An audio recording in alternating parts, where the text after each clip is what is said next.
जिसका डर था बांग्लादेश ने आखिर वही किया। भारत के लिए बांग्लादेश ने एक बड़ी चिंता का विषय खड़ा कर दिया है।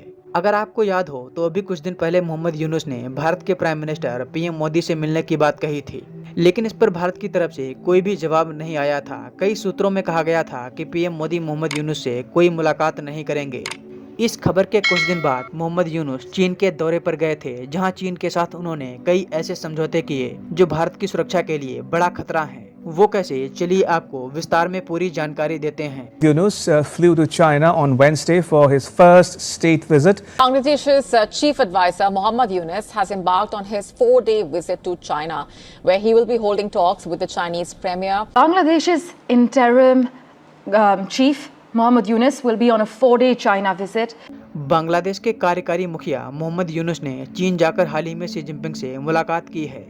इस मुलाकात में बांग्लादेश और चीन के बीच 8 एमओयू और एक डील साइन की गई है। चीन बांग्लादेश के लिए तीस्ता रिवर पर एक भारी डैम बनाएगा।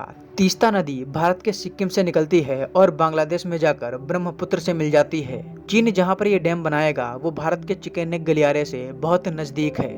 चीन अपने इंजीनियर्स के बहाने इस इलाके में सैन्य एक्टिविटी बढ़ा सकता है, जो भारत के लिए बहुत बड़ी चिंता का विषय है।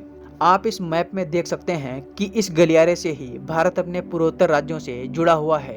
अगर इस गलियारे पर कोई खतरा हुआ तो भारत के 7 राज्य भारत की मुख्य भूमि से अलग हो जाएंगे। इसके अलावा अब चीन बांग्लादेश के मोंगला पोर्ट और चिटगांव में भी बांग्लादेश के साथ काम करेगा। इससे बंगाल की खाड़ी में चीन की एक्टिविटी बहुत ज्यादा बढ़ सकती है, जो भारत को सीधे प्रभावित करेगी।